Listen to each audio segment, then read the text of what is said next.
Qual é a coisa mais desagradável que você já viu sair de um corpo humano? Tomou conta de um cara que tinha um distúrbio onde todo o suor, células de pele, óleo, etc., que a pele normalmente exudava, ficou presa. Ele parou de se cuidar durante anos. E depois apanhou uma infecção. Então, quando chegou lá, ele chegou até nós.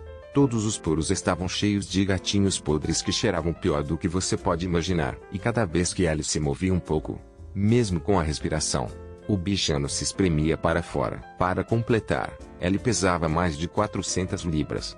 O que, realisticamente, dificulta o movimento para limpar bem quando ele não podia ajudar em nada. Então ele ficava todo escorregadio com o bichano. O cheiro naquela sala toda vez que ele se movia. Ugh. Eu tinha um folículo capilar muito entupido no peito debaixo do mamilo. Comecei com uma borbulha minúscula e a coloquei como em qualquer outro dia. 48 horas depois, estava crescendo e doloroso. Meu amigo era dermatologista e eu fui visitá-lo em sua casa. Ele me preparou em sua cozinha e abriu com um bisturi. Saiu tanta gatinha e estava fedendo e desagradável. Alívio instantâneo.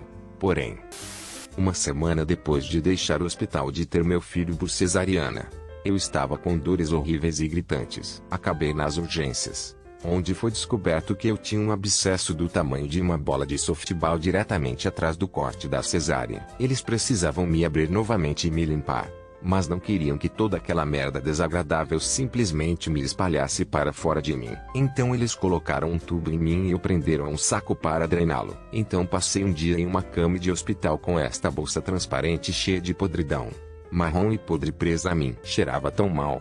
E parecia ainda pior, porque o saco tinha que ser transparente. Já se passaram 15 anos. E pensar nisso me faz amordaçar. Eu tive um dreno semelhante ao seu depois que o meu local de cirurgia do apêndice foi infectado.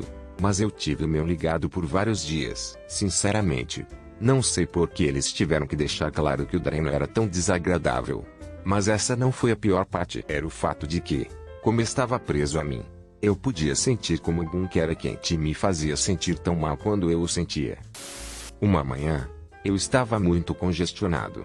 Eu continuava a tossir para tentar sair como se faz. E quando estava saindo do carro no trabalho, espirrei algo feroz. E uma massa de muco ensanguentado que eu espero que fossem macacos baleados do meu nariz. Era tão grande que meu rosto parecia vazio, como se eu tivesse perdido parte do meu corpo. Eu não estava nem enojado, apenas intrigado e chocado, e aliviado, mas também estressado. Pensei que estava sentindo falta de alguma matéria cerebral. Tinha um paciente com um tumor no cólon devido ao câncer. O tumor, que era razoavelmente grande, havia contraído uma infecção e desenvolvido um abscesso com que o tumor infectado penetrou na parede do cólon. Os cirurgiões e médicos estavam discutindo qual era o melhor curso de ação. E enquanto ela esperava que o paciente chegasse ao nosso andar, ela estava com muita dor para andar. Quando nos disse que sentia que tinha um movimento intestinal, nós preparamos para ajudar a limpá-lo na cama. Coisas muito normais para a enfermagem oncológica, exceto que ao invés do cocô normal, ou mesmo as fezes com sangue padrão que às vezes vemos, este paciente havia excretado um tubo sujo de fezes semissólidas com manchas de sangue e pus tumoral. Parecia aquela pasta de dentes listrada. Exceto que era o tipo de pasta de dentes que você encontraria no inferno ou no domínio de Nurgles ao invés da mercearia. O cheiro era uma das piores coisas que eu já experimentei. Se eu não tivesse tido um estômago vazio por não comer durante horas, eu definitivamente teria vomitado. Mesmo a tecnologia com quem eu estava, que tinha quase uma década de experiência, tinha que deixar a sala comigo e respirar um pouco antes de decidir o que fazer. O paciente acabou ficando bem. A cirurgia foi bem sucedida e ela não tinha mais merda de demônio. Sou técnico em cirurgia dermatológica para a remoção do câncer de pele, também conhecido como MOS. Depois de remover um câncer da perna de um cavalheiro mais velho, cosemos e aplicamos tiras de esteri, que caem sozinhas dentro de uma semana, para que não fosse necessário nenhum cuidado com feridas. O curativo de pressão em cima do esteri teria que ser simplesmente removido em 1 ou 2 dias. Este senhor mais velho voltou ao consultório um mês após sua cirurgia queixando-se de um odor proveniente de sua ferida pós-operatória. Quando ele chegou, o odor estava muito pior do que o esperado. Os funcionários do consultório estavam amordaçando. Além disso, tenha em mente que em dermatologia lidamos com coisas mal cheirosas, como cistos no normal. O odor normalmente não nos incomoda. Após mais exames, Percebemos que este paciente nunca tirou nosso curativo original, uma vez que o médico entrou e retirou o curativo que vimos em qualquer lugar entre 60 e 100 larvas enterradas na ferida aberta deste homem. Todas elas tiveram que ser extraídas manualmente. Apenas outra larva na segunda-feira. Quando eu estava na faculdade, estagiei com um dentista e ele fazia um dia dentário de graça, onde transitórios e coisas assim podiam entrar e fazer o trabalho dentário. Um cara entrou reclamando de dor na mandíbula, mas acabou tendo um dente de bebê que nunca saiu e que foi engolido por um dente adulto que depois pressionou o dente de bebê na mandíbula. O dente apodreceu e apodreceu debaixo do dente permanente. O dentista extraiu o dente permanente e quando fez atirou um líquido marrom que cheirava exatamente como a morte, seguido pelos pedaços do dente de bebê. Eu me orgulho de estar bastante calmo, mas quando isso aconteceu tive que sair da sala e vomitar. Isso praticamente me afastou de querer ser um dentista. Trabalhei um pouco em uma funerária. O segundo corpo que fui buscar tinha estado sozinho após sua morte por 2, talvez 3 semanas no verão. A polícia nos pediu para virá-lo para ver se havia alguma marca em suas costas que pudesse indicar que sua morte não foi natural. Ele vazou. Era espesso, escuro, e tinha uma textura como claras de ovo. Também cheirava a uva apoeirade.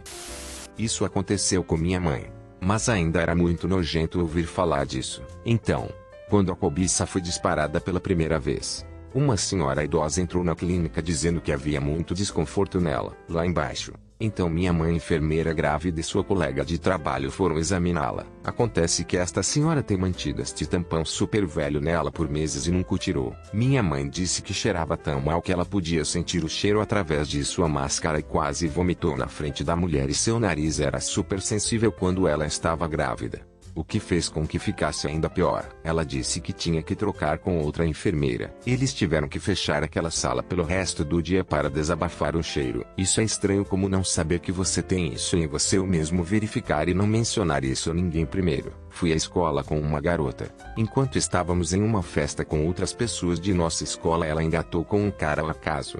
As coisas ficaram estranhas e uma coisa parecida aconteceu. Ela gritou de terror pensando que arrancou um órgão. Corremos para o quarto e o cheiro nos atingiu. Ela jogou no chão o mais longe possível dele e perto da porta. Ela não sabia que você queria remover tampões. Extremamente perigoso e não saber que você precisava removê-los.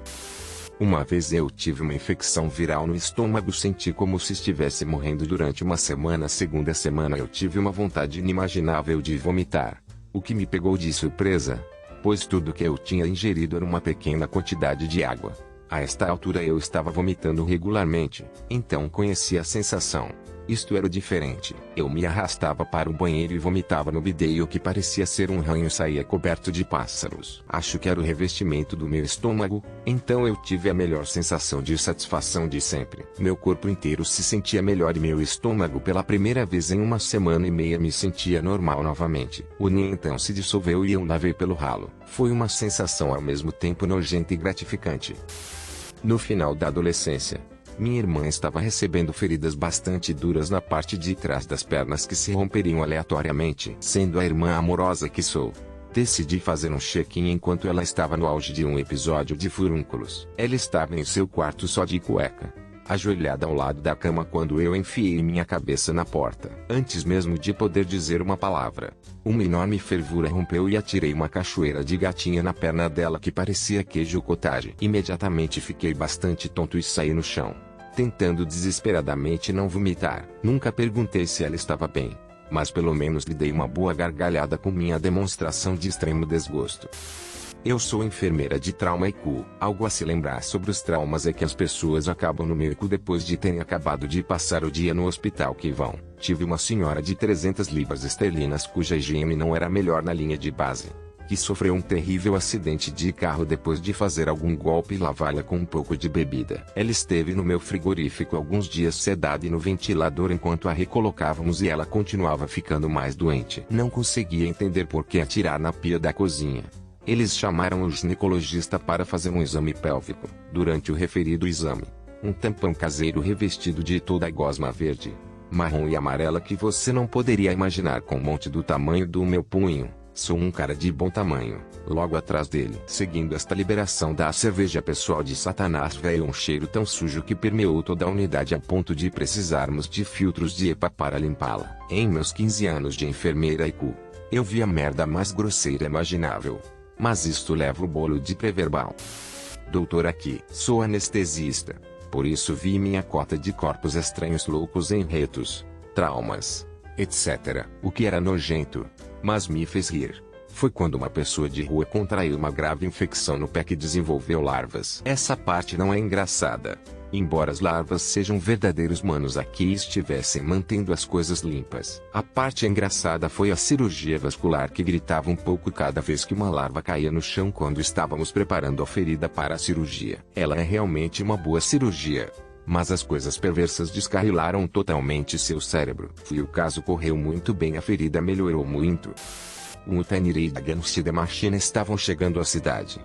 E alguns amigos e eu tínhamos nossos bilhetes. Estávamos entusiasmados. Alguns dias antes do espetáculo, um amigo de um amigo que ia com ela e fez este gigantesco ferver no pescoço. Ele mandou cortá-lo no dia anterior e estava conosco quando entramos no portão, seu pescoço enfaixado. O show começa, e o cara da fervura fica todo amputado, e diz que ele vai entrar no poço. Alguns minutos depois, vejo-o levantado por cima de todo mundo. A multidão surfando. Notei que o curativo em seu pescoço estava começando a se soltar. A atadura finalmente se soltou.